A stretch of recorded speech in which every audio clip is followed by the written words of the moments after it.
Okay. Hi, and welcome to another In Conversation With. Thanks for joining us. Today I'm joined by Chris Rigg, CEO of Mandata. So Chris, thank you for spending some time with me this morning. Really appreciate it. My pleasure. Thank you. Just to maybe get us started, do you want to just give our listeners a snapshot of yourself and a little bit about Mandata? Yeah, so I'm the chief executive of Mandata, private equity-owned software business owned by LDC, quite a well-known mid-market private equity business. We have the UK's leading transport management software solutions aimed at the SME market. As I said, entirely focused really on the UK. A firm with really, really big ambitions and some good people, obviously highly development focused, but really a business now trying to move on from being that kind of classic 80 person business and really going on to the next level. And so I joined the business approximately 6 months ago with the desire and the remit to grow it and to take it on to the next level, which is going to be quite an interesting journey. I wasn't quite expecting this, but nevertheless, you kind of got to roll with it, haven't you? Yeah, absolutely. That's great. Thank you. And I should say, we're very, very pleased to be a supplier to you on this journey and to help you grow out the business. So, exciting times ahead. You mentioned what I didn't join necessarily expecting this. Part of these conversations I've been having, I suppose, obviously, are focused around the impact of COVID-19 and how's it affected. I suppose two parts to the question, if I can. One, how's it affected you and your staff? But secondly, what about the world of your customer? So look, the staff have been, from a people perspective internally, been absolutely brilliant. We've adapted. I think, I'm sure, like many other people, it doesn't feel like this is particularly different than any of the other stories. We've adapted phenomenally well. Yeah. And I think from that perspective, we've tried very, very hard to keep it business as usual. That really has been the mantra all the way through. Yeah. So we haven't eased off any of the development work that we've been doing. We haven't tried to use this as an excuse to slow down. So we've tried to keep everybody focused on delivering the outputs we were already going to deliver, accepting that from a new sales perspective or our ability to implement new software into businesses, that's been restricted and I guess was always going to be restricted. But when you come into a new role like this, the one thing you're really looking for, apart from a plan and giving the business some focus, is to get momentum.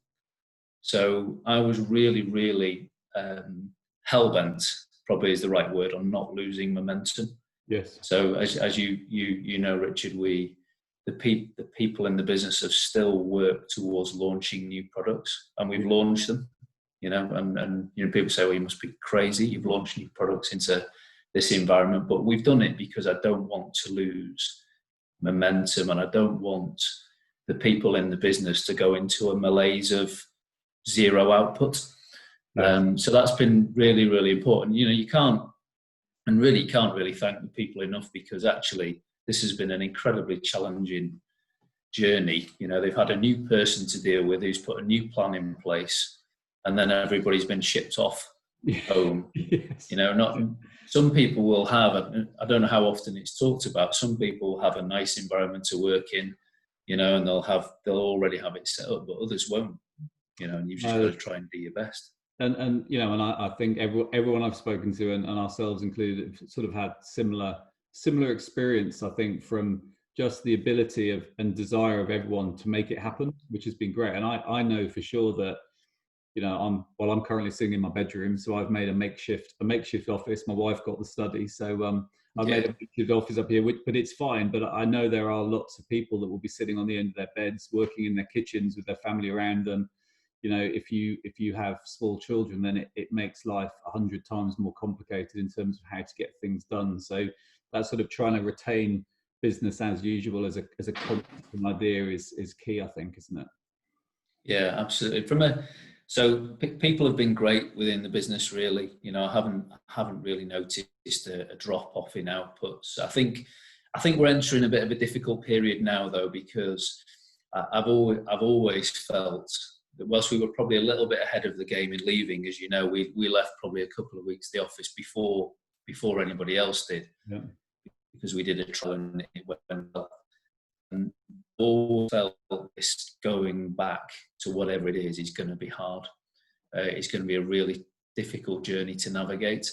So I think we're kind of in the throes of that, and I think you start to appreciate kind of apprehension, desires, people's where people are in their own journey on this a little bit more. Yes.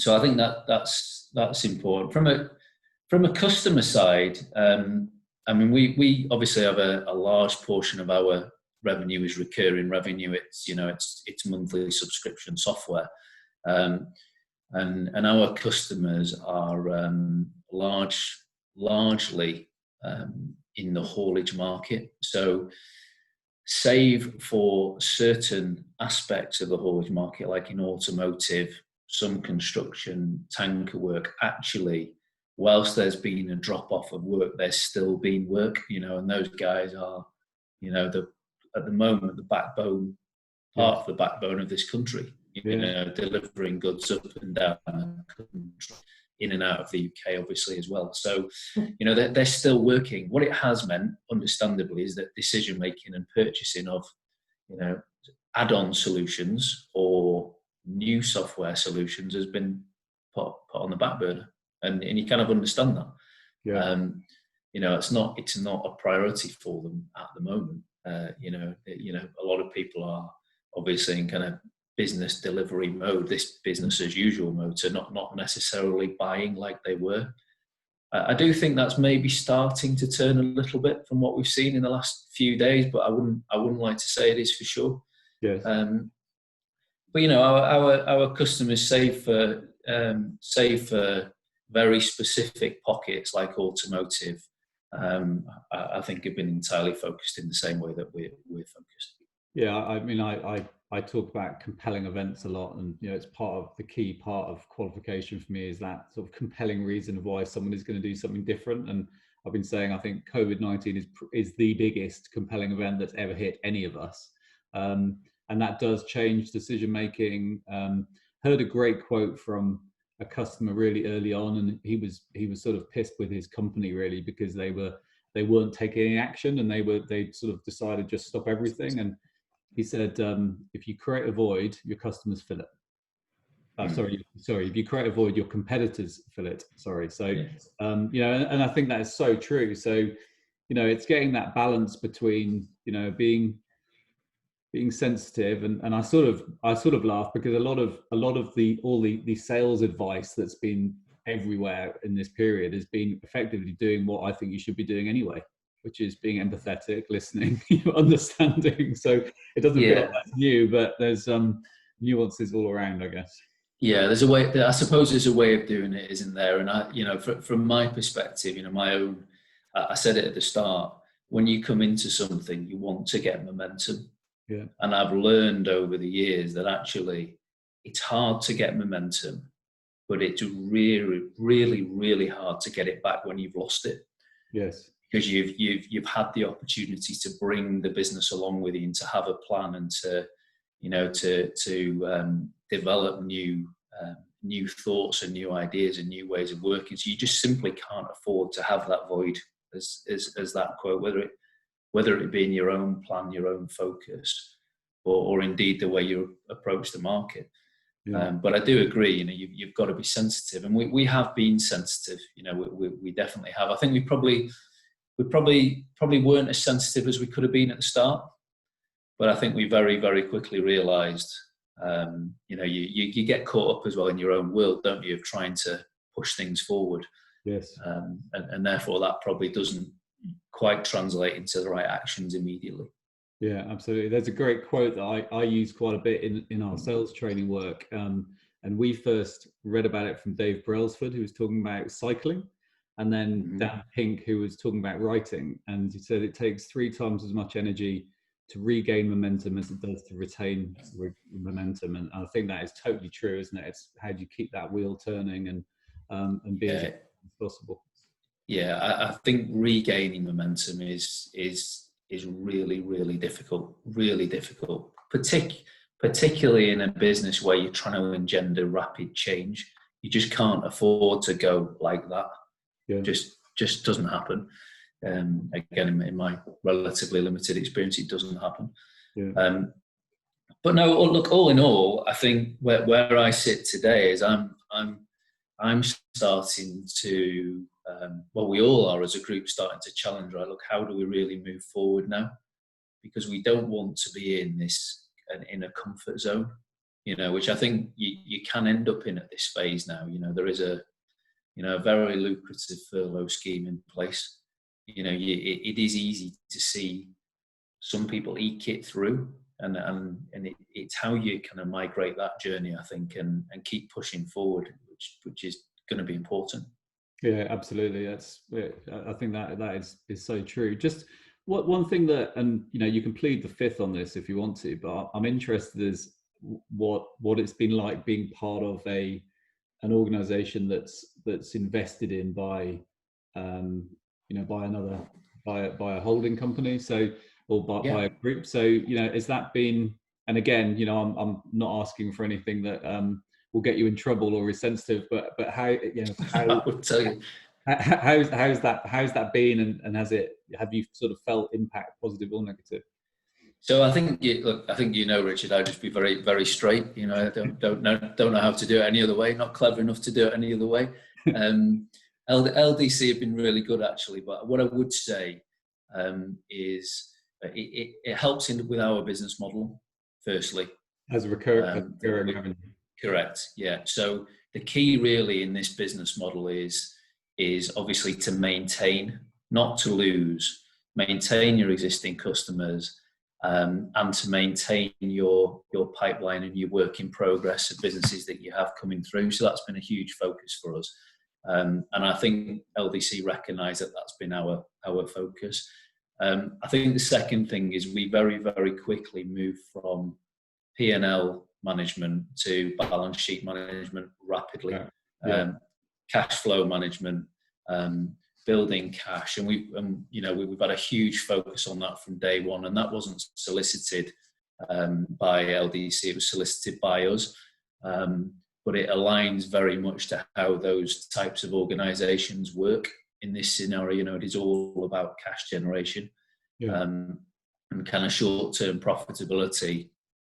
Whilst nobody wants to see it fall off a cliff, is not as important as cash flow generation. So I think for this first 2 or 3 weeks, I think as an organisation, they were focused on do we have the right actions? Understandably, are we doing the right things? But actually, from the chairman to LDC to a man, I've found they've been very supportive. They haven't overly interfered. They've been interested, but I think they just take comfort from a plan and people trying to do the right things. So actually, it's been positive when it could have been negative. Yeah, I would say. I was going to say because I've heard the opposite, not about LDC, but about when I've been speaking to others, and they've been running good businesses, they've put good plans in place, and the organisation has come and said you have to stop X, Y, and Z and lose X number of people, and they ask why, and they're told because every company in our portfolio has to.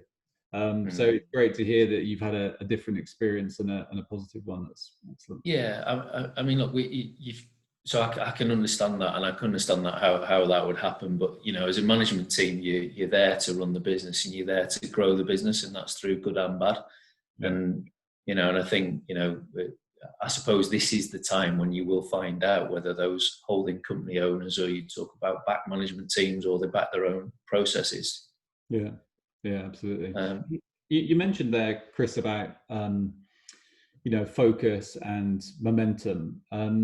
What are your thoughts, particularly for your marketplace, in sort of coming out of this? I sort of, the way I've viewed what's been going on is that going into lockdown has been very expensive, but was actually relatively easy, as in everyone go home, you need to be set up and all the stuff that happens, and then it's sort of you get almost into a little bit, if you're not careful, I think, of a sort of business as usual.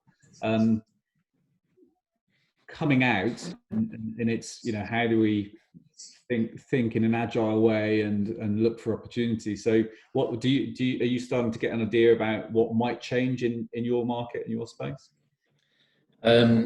Slowly, I think, very, very slowly. I think, as I said before, I think what we're finding is a lot of the customers that we have are just focusing on the absolute core of their business, which is essentially delivering goods throughout the country or wherever they're going. I think inevitably there's going to be some changes. I do believe personally that the kind of environmental aspects of all of this will start to come to the fore. Yeah. I believe that not only because of this industry that I'm working in now, but because having worked in the energy industry previously, and kind of seen some of the moves that were tried and some of the actions that were tried a number of years ago, 10 years ago, I think they will come to the fore now. So I do think it's inevitable that there will be change. I do think it's inevitable that there'll be more agile working. I do think it's inevitable that some of our customers will now perhaps look to adopt more software solutions than they previously did. Yeah. It's difficult to know the rate though of that adoption, because I think it's a conceptual discussion at the moment where people might just go on and they might forget. You know, you can see the scenario where everything reverts back to normal, but I do fundamentally believe that people will change and organisations will change. I think there'll be huge amounts of advertising spent on trying to get people back into the previous normal, won't there? And you know, that will just be, I mean, it's going to be fascinating in itself. You know, for example, are you expecting everyone to go back to work as they did before, or you? No. I mean, so yeah. So I know you had that we were looking at our office locations. I wasn't going to ask that, but yeah, exactly. Yes. So we were typically another thing that I was trying to do that was put on hold. We were looking at office locations and you know what is the right thing to do, but absolutely, you know, we have circa 40% of our staff are development people.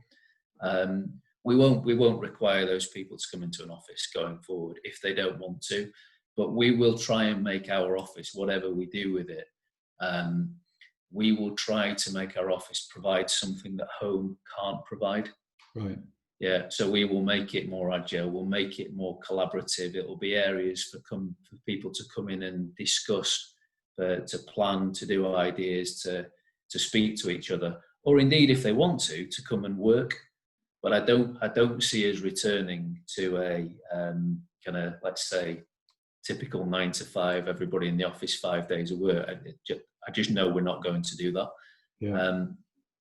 So I think the day and age, and I'm sure you're not hearing anything different from anybody else, the day and age of, you know, we will need to do something with our office, whether it's stay where we are and change it or move. But that will be it. That will be it. It will not need to do that again. Yes. That will be a once only exercise. And I think from our perspective, the really exciting opportunity is the one we talked about probably ahead of this discussion, where actually there is really now no geographical bounds to our recruitment and the expertise we can bring in, and that could be a real sea change for Mandata as a business, because it could as a business be able to access talent anywhere. Yes. And people anywhere, you know, and provided we recruit the right characters and focus on the right outputs, that shouldn't be as much of a barrier now as I think in whatever business I've been, we've let it be previously. Yeah, I mean, it does. I think that is comprehensively one of the biggest outcomes of this period will be just the new flexibility in terms of location, where you work, when you work, and really how you work. And I think there's, I think you're right about software collaboration has gone much more online. And I'm now starting to really think hard about how that works. And the interesting thing, I think, for a lot of companies is that whereas and we were exactly this example, we were all one company under one roof. So some with us for a long time, some recent joiners, but we were all in that same environment together. And then suddenly, over a very quickly phased plan, we went 100% remote, and that's been really successful for us. But when you're then hiring new people into that organization who haven't been part of that culture and mix, then you have to think differently again. You have to work even harder to, through the induction process and the review process and the inputs and the outputs. And that's a really exciting opportunity, not just for the companies themselves, but probably software providers that can support that type of infrastructure as well. Yeah, I agree. Look, I haven't found running this business remotely any different than I found running Quantum Pharma, which was a group where we had businesses in Greece, in the south of the country, in the northwest, in Newcastle. They were businesses really, whilst you visited them, you ran them remotely. Yeah. Through people remotely. It's no different an experience to me than doing that, other than you probably don't have this facility to go in every other day. But I do think it is a real opportunity for us all to kind of change that environment and access things that were probably holding us back previously. You probably ask me again in 6 months and I'll have done none of this. We'll have reverted back to I'll have reverted back to dropping the kids off at school in the morning, going to school, going into the office, and you've moved to your brand new facility, which everybody comes into every day. Yeah, probably, yeah. Which now isn't big enough because we thought we could work it with agility. Yeah. Well, we're gonna leave it there, and I'm gonna excluding that last piece which we're joking about. I'm gonna leave it on that theme of opportunity, positivity, and I think you said we all need to change how we do what we do, and I think that is something that that's a mantra that we should probably be adopting at all times anyway. And if this series has helped people to think that way, then that's a really good thing. So. Come on. All right. Really appreciate you giving us some time, and thank you. Thank you very much for joining me. Really great to hear about Mandata and the plans that you have and the future as well. And to everyone that's watched and got to this part of the conversation, thanks for joining us. I'll see you again next time. Thanks, Richard. Cheers. Thank Bye-bye. you.